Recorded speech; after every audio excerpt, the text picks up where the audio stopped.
ఒక రాష్ట్రంలో ఆర్థికపరమైనటువంటి అభివృద్ధి జరిగిందా లేదా అని మనం తెలుసుకోవడానికి ఆ రాష్ట్రం నుంచి వెలువడేటటువంటి జిఎస్డిపి కానీ గ్రాస్ స్టేట్ డొమెస్టికల్ ప్రొడక్ట్ అనేటటువంటి అంశాన్ని కనుక చాలా క్షుణ్ణంగా కనుక మనం పరిశీలిస్తే ఆ రాష్ట్రంలో జరిగినటువంటి ఆర్థికపరమైన అభివృద్ధి ఏ మేరకు ఉందనేటటువంటిది చాలా స్పష్టంగా తెలిసేటటువంటి వ్యవహారం.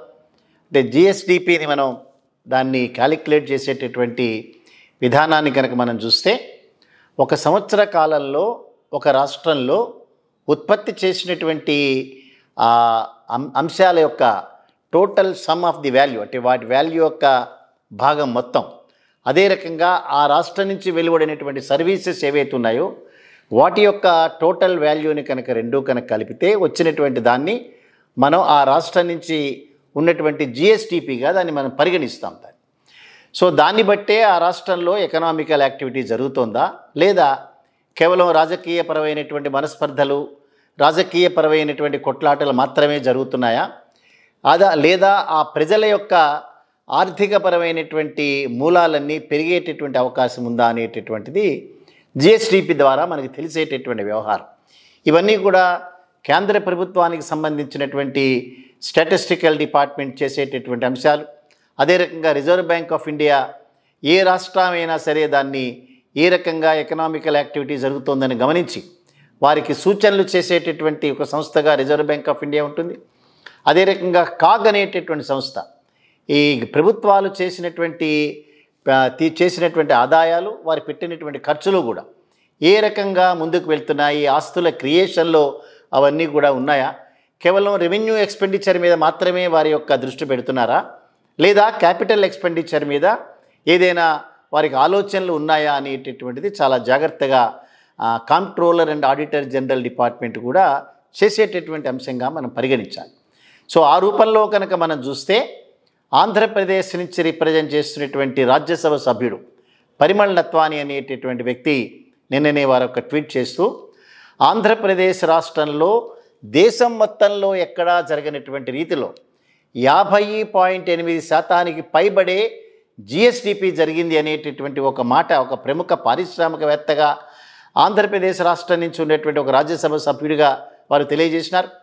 సో అద్భుతమైనటువంటి ఎకనామికల్ యాక్టివిటీ కోవిడ్ లాంటి సందర్భంలో కూడా గడిచినటువంటి 5 సంవత్సరాల కాలంలో ఎక్కడా ఏ రకమైన వాటికి కూడా కాంప్రమైజ్ అవ్వకుండా సరైనటువంటి రీతిలో ప్రభుత్వాల యొక్క విధానాలు ఉండబట్టే సంవత్సరానికి జిఎస్డిపి పెరిగి ఈ సంవత్సరంలో 50% దాటింది అనేటటువంటి మాట చాలా స్పష్టంగా చెప్పారు.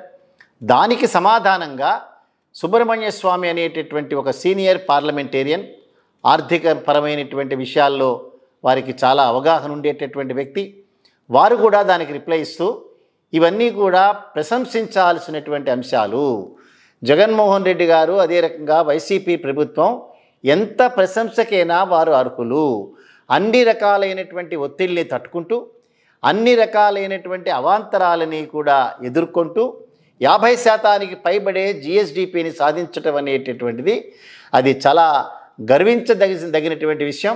అందుకు ప్రభుత్వాన్ని, నాయకుడిని కూడా ప్రత్యేకంగా ప్రశంసిస్తున్నానని వారు కూడా ట్వీట్ చేశారు.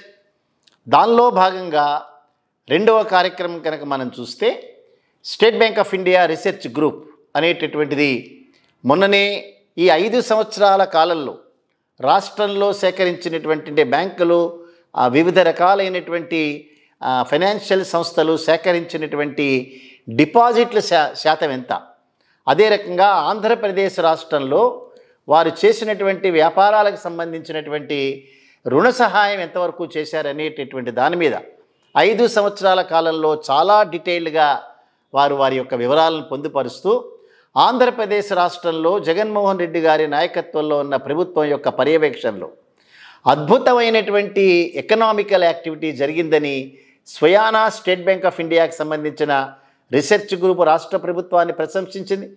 ఈ రెండూ కూడా అంటే జిఎస్డిపి అనేటటువంటిది ఏ రాష్ట్రం సాధించినటువంటి ప్రగతిని ఆంధ్రప్రదేశ్ రాష్ట్రం సాధించటం, అదే రకంగా అక్కడ జరుగుతున్నటువంటి ఎకనామికల్ యాక్టివిటీ వలన ప్రజల యొక్క ఆదాయాలు పెరిగాయి అనేటటువంటి దాంట్లో సో చేసినటువంటి ఎస్బీఐ రీసెర్చ్ గ్రూప్ ఏదైతే ఉందో నిరంతరం రాష్ట్ర ప్రభుత్వం మీద, జగన్మోహన్ రెడ్డి గారి మీద అపనిందలు వేస్తూ వారి యొక్క శాడిస్టిక్ ప్లెజర్, ఒక రకమైనటువంటి ఒక ప్లెజర్ని ఎంజాయ్ చేస్తూ గడుపుతున్నటువంటి ఆ మీడియా ఏదైతే ఉందో వాటికి చెంపపెట్టుగా మాత్రమే దీన్ని మనం అభివర్ణించాలి. ఇవాళ స్టేట్ బ్యాంక్ ఆఫ్ ఇండియా ఇచ్చినటువంటి ఆ వివరాల్లో కనుక మనం చూస్తే 5 ఏళ్లలో వార్షిక సగటు వృద్ధి 9.4%గా దీన్ని గణించడం జరిగింది. క్రెడిట్ వార్షిక సగటు అభివృద్ధి కనుక చూస్తే 14.3%గా దీన్ని గమనించినాము. అంటే రాష్ట్రంలో 5 ఏళ్లలో డిపాజిట్ల యొక్క వృద్ధి కనుక చూస్తే 9.4%, రుణాల యొక్క వృద్ధి కనుక చూస్తే 14.3%గా దాన్ని వర్ణించారు.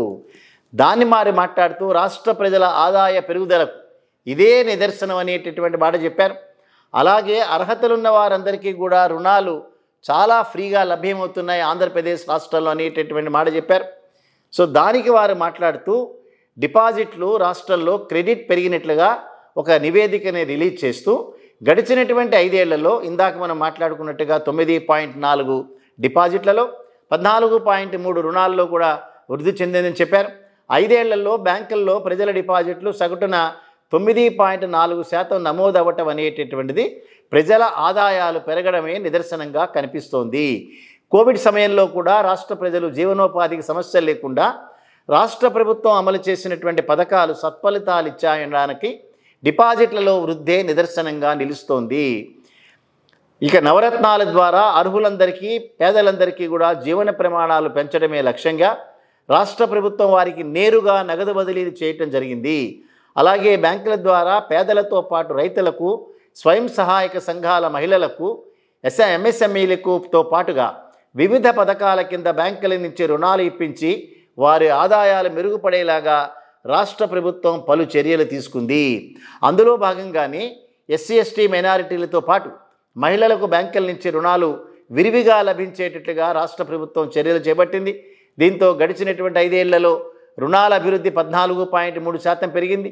మనం లెక్కల్లో కనుక చూస్తే 31/3/2019 సంవత్సరం నుంచి గడిచినటువంటి 5 సంవత్సరాల కాలంలో 18 లక్షల కోట్ల రూపాయల డిపాజిట్లని ఆంధ్రప్రదేశ్ రాష్ట్రంలో బ్యాంకులు సేకరించినాయి.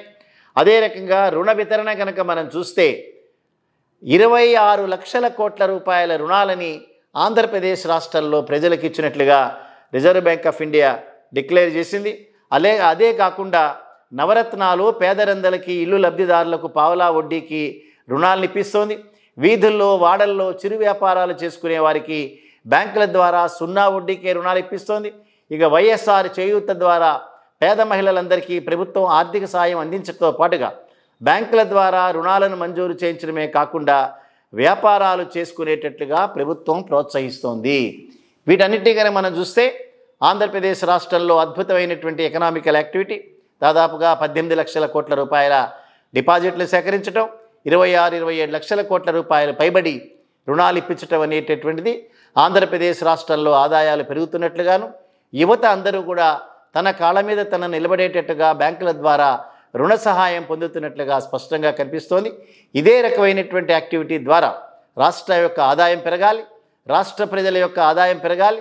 రాష్ట్రంలో ఉండేటటువంటి ప్రతి ఒక్క వ్యక్తి కూడా తనకు కావలసినటువంటి రుణ సహాయాన్ని ప్రభుత్వాల నుంచి కానీ లేదా బ్యాంకుల నుంచి కానీ మరే ఇతర రుణ సంస్థల నుంచి కానీ పొందడానికి ప్రభుత్వాలు ఒక కీ రోల్ ప్లే చేయాల్సిన అవసరం ఉంది. కాబట్టి ఆ డైరెక్షన్లో జగన్మోహన్ రెడ్డి గారు మరింతగా ముందుకు వెళ్తారని మనం కూడా ఆశిద్దాం.